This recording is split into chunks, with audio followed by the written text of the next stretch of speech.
എല്ലാവർക്കും നമസ്കാരം. ഇന്ന് വഴുതനങ്ങ കൊണ്ട് നമുക്കൊരു ബജ്ജി ഉണ്ടാക്കാം. പൊതുവേ ആളുകൾക്ക് കഴിക്കാൻ വലിയ ഇഷ്ടമില്ലാത്തൊരു പച്ചക്കറിയാണ് വഴുതനങ്ങ. പക്ഷേ അതിൽ ധാരാളം ആൻറ്റി ഓക്സിഡൻറ്റും പിന്നെ വൈറ്റോന്യൂട്രിയൻസ് വിറ്റാമിനുകളൊക്കെ അടങ്ങിയിട്ടുണ്ട്.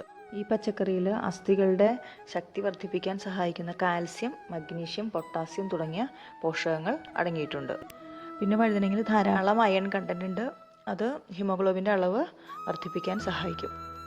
പിന്നെ വഴുതനങ്ങ സ്ഥിരമായിട്ട് കഴിക്കുന്നത് നമ്മുടെ ബിപിയും കൊളസ്ട്രോളും കൺട്രോൾ ചെയ്യാനായിട്ടും സഹായിക്കുന്നുണ്ട്. പിന്നെ വഴുതനങ്ങയുടെ തൊലിയിൽ അടങ്ങിയിരിക്കുന്ന ആന്തോസയാനിൻ എന്ന് പറയുന്ന ഒരു ഘടകമുണ്ട്. അത് പ്രായം കൂടുന്നതിൻ്റെ ലക്ഷണങ്ങൾ കുറയ്ക്കാൻ സഹായിക്കും. അതുകൂടാതെ വഴുതനങ്ങയിൽ ധാരാളം ജലാംശം ഉള്ളതുകൊണ്ട് തൊലിയിലെയും മുടിയുടെയും ഒക്കെ വരൾച്ചയെ മറികടക്കാനും സഹായിക്കും. ബജ്ജി ഉണ്ടാക്കാനായിട്ട് നമ്മൾ സാധാരണ ബജ്ജി ഉണ്ടാക്കുന്ന പോലെ ഇത് കടലമാവ് ഒരു 3 സ്പൂൺ, 2 സ്പൂൺ അരിപ്പൊടി എടുത്തിട്ടുണ്ട്, ഒരു സ്പൂൺ മൈദ, പിന്നെ മുളക് പൊടിയും ജീരകം വറുത്ത് പൊടിച്ചത്, കായം വറുത്ത് പൊടിച്ചതായിട്ട് അതുകൊണ്ട് ഈ കളറ്, ഉപ്പ്, പിന്നെ ഒരു ഇത്തിരി സാമ്പാർ പൊടി. ഇതൊക്കെ നമ്മുടെ ഇഷ്ടത്തിനനുസരിച്ച് നമുക്ക് എടുക്കാം. പിന്നെ വെളുത്തുള്ളി ഇഷ്ടമാണെങ്കിൽ നമുക്ക് അതിലേക്ക് വെളുത്തുള്ളി ചതച്ചിടാം, വെളുത്തുള്ളിയുടെ സ്മെല്ലൊക്കെ ഇഷ്ടമുള്ളവരാണെങ്കിൽ. നന്നായിട്ടിത് കലക്കിയെടുക്കാം. നമ്മൾ സാധാരണ ബജ്ജിയുടെയൊക്കെ ഒരു പരുവുണ്ടല്ലോ, നല്ല കുറുകിയിരിക്കണം, ഒരുപാട് വെള്ളമായി പോകരുത്. വഴുതനങ്ങയുടെ തൊലി ഒരു നല്ല മിനുസമുള്ളതല്ലേ, അപ്പോൾ അതുകൊണ്ട് അതിൽ പിടിക്കില്ല. അപ്പോൾ അതാ ഈ പരുവത്തിലെടുത്താൽ മതി. വേണ്ട,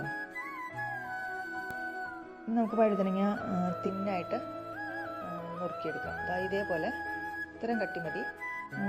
ആവി കയറ്റണമൊന്നുമില്ലല്ലോ, നമ്മളിത് ഇങ്ങനെ തന്നെ മുക്കി വറുത്തെടുക്കാൻ പോകുന്നു. അപ്പോൾ അതുകൊണ്ട് കനം കുറച്ച്, മാക്സിമം നമുക്ക് പറ്റാവുന്നത്ര കനം കുറച്ച് അരിഞ്ഞെടുക്കാം. ഇത് ഇതുപോലെ നീളത്തിൽ അരിഞ്ഞെടുക്കാം നമുക്ക്, അല്ലെങ്കിൽ ഇതേപോലെ വട്ടത്തിൽ. ഇതെങ്ങനെയൊക്കെ ആകുമ്പോൾ കുട്ടികൾ കഴിച്ചോളൂ. നമ്മൾ ബജ്ജി ഉണ്ടായി കഴിയുമ്പോൾ ഇത് വഴുതനങ്ങയാണെന്ന് അറിയേയില്ല. അത്ര നല്ല ടേസ്റ്റുമാണ്. വഴുതനങ്ങയുടെ പോലെ ഒരു അങ്ങനത്തെ സ്മെല്ലോ അങ്ങനെ ഒന്നും ഉണ്ടാവില്ല. ഇതുപോലെ അരിഞ്ഞെടുത്തിട്ട് നമുക്ക് ഇനി മാവിലേക്ക് മുക്കി വറുത്തെടുക്കാം. വെളിച്ചെണ്ണ അടുപ്പത്ത് വെച്ചിട്ടുണ്ട്. എണ്ണ നമുക്ക് ഇഷ്ടമുള്ളത് ഏതാണെന്ന് വെച്ചാൽ അതെടുക്കാം. അതിലേക്ക് മുക്കിയെടുക്കാം. ഈ കുറച്ചിട്ട് വേണം, എന്താ വെച്ചാൽ നമ്മൾ അകത്തെ ഈ വഴുതനങ്ങ നമ്മൾ ആവി കയറ്റിയിട്ടൊന്നുമല്ലോ, അപ്പോൾ അതുകൊണ്ട് ചെറുതായിട്ട് ഇട്ട് കഴിഞ്ഞാൽ ആ വഴുതനങ്ങയും കൂടി ഒന്ന് വാടിക്കിട്ടും.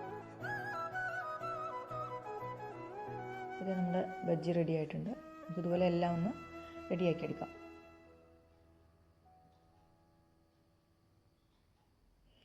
അപ്പോൾ ഞാനിതെല്ലാം ഉണ്ടാക്കി വെച്ചിട്ടുണ്ട്, കണ്ടോ. ഇത് എല്ലാവരും ഉണ്ടാക്കി നോക്കണം. നല്ല ടേസ്റ്റിയാണ്, ഹെൽത്തിയാണ്, ഒരുപാട് ഗുണങ്ങളുണ്ട് വഴുതനങ്ങയ്ക്ക്. അപ്പോൾ ഇത് കുട്ടികൾക്കും വലിയവർക്കും ഒക്കെ ഇത് ഒരേപോലെ ഇഷ്ടമാവും.